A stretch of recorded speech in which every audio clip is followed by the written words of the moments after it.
بسم اللہ الرحمن الرحیم اللہم صلی علی محمد وآل محمد۔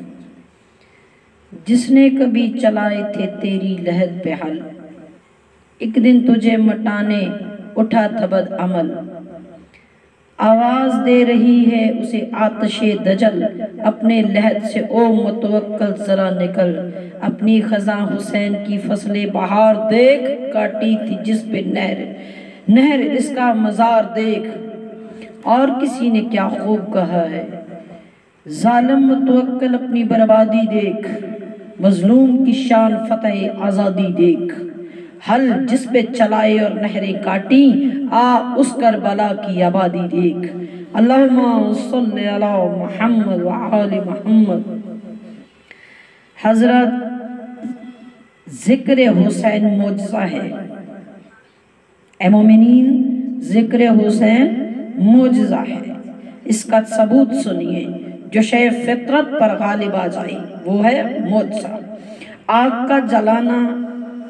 کا کام ہے جلانا، اور اگر گلزار بن جائے تو معجزہ ہوگا۔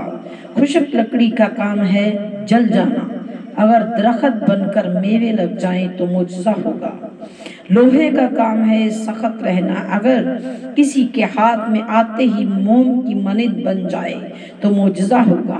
اور سنیے، سنگریزوں کا کام ہے سخت ہونا اور نہ بولنا، لیکن اگر کسی کی اشارے سے کلمہ شہادت پڑھنے لگے تو معجزہ ہوگا۔ بس معجزہ وہ ہے جو فطرت پر غالب آ جائے۔ اسی طرح اگر کسی کا بچہ یا جوان بیٹا مر جائے تو رفتہ رفتہ چند روز، سال، 2 سال بعد غم غلط ہو جائے گا۔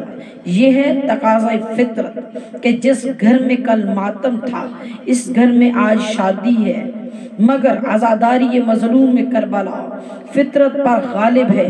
مسلمانوں، 1400 سال کے بعد بھی غم حسین تازہ ہے، جو شے مادی قوتوں سے نہ مٹ سکی وہ ہے غم شبیر۔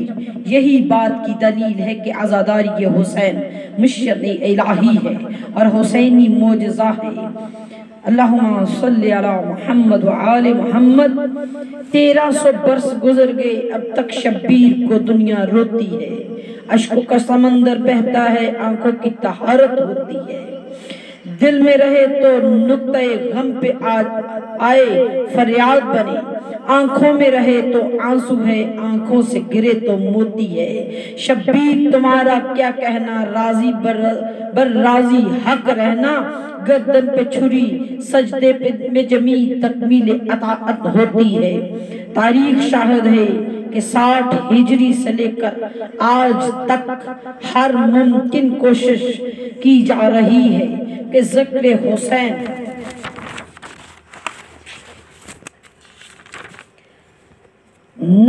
ذکر حسین بند کرا دیا جائے۔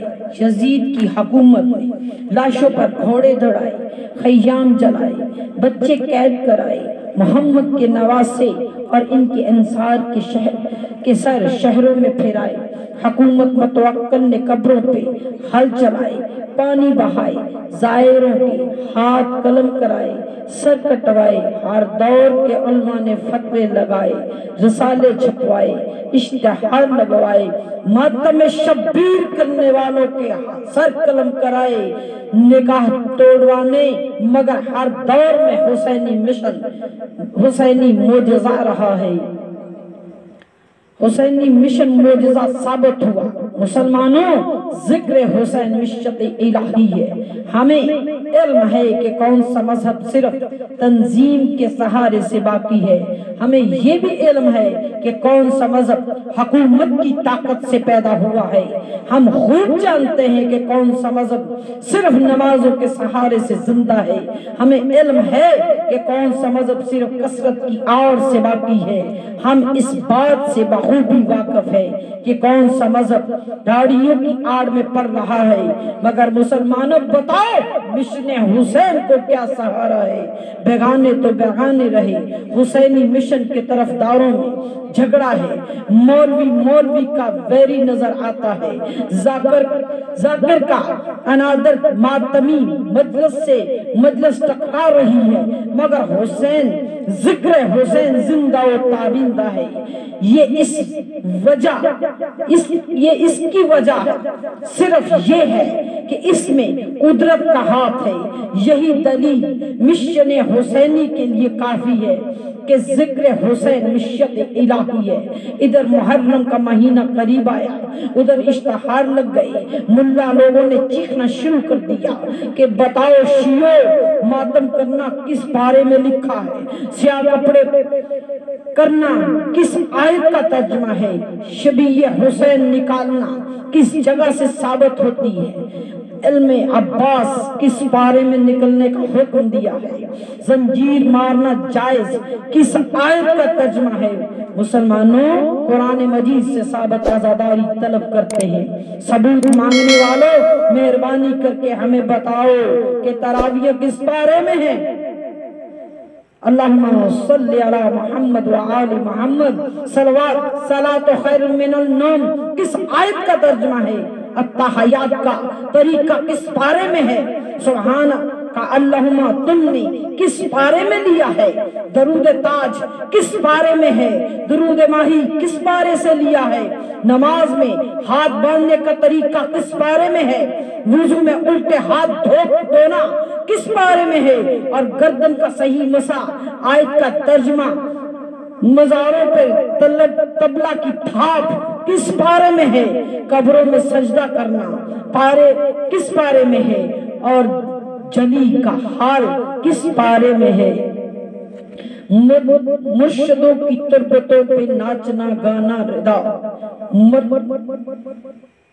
مرتبوں کے شوق میں اجمیر کا جانا روا، جا کے کیرے عرص پہ ہے رق سے فرما روا، تھاپ پہ طبلے کی فوراً حال کا آنا روا، یہ منادی ہو گئی ہے عہد عالمگیر میں، سخت بدت ہے نہ جانا مجلس شبیر میں۔ کیوں مسلمانوں؟ مسجد اقصی کی بے حرمتی پر جلوس نکالنے کا حکم کس بارے میں ہے؟ اور پھر پاکستان میں اس پر ہڑتال کرنا کس بارے میں ہے؟ نماز جمعہ کی دوسری اذان کس آیت کا ترجمہ ہے؟ ایک مولوی صاحب نے فرمایا کہ تم تراویح نہیں پڑھتے، تو تراویح تو روزے پر بنتی ہیں۔ میں نے عرض کی اسی لیے تو ہم نہیں پڑھتے کہ یہ روزے پر ہو جاتے ہیں، روزے کے پر ہو جاتے ہیں۔ اگر روزے کو پر لگ گئے تو روزہ اڑ جائے گا۔ ہم روزے کو اڑانے نہیں چاہتے بلکہ روزے کو اپنے پاس رکھنا چاہتے ہیں تا قیامت کو کام دے۔ میں نے مولوی صاحب سے عرض کی کہ تم نے یہ تمام چیزیں کیا قرآن پاک سے لی ہیں؟ تو جواب ملا کہ یہ ہمارے اماموں کا حکم ہے، یہ ہمارے اماموں کا حکم ہے، یہ ہم نے اجتماع سے دین بنایا ہے۔ ارے جس کو تمہارے امام کہہ دیں وہ تو دین ہے، دین میں داخل ہو جائے، اور جس کو محمد و آل محمد کہہ دیں وہ بدعت بن جائے۔ بتاؤ مسلمانوں، قرآن تمہارے اماموں کے گھر نازل ہوا ہے یا محمد و آل محمد کے گھر میں نازل ہوا؟ جبریل تیرے اماموں کے دروازے کا غلام ہے یا آل محمد کا غلام ہے؟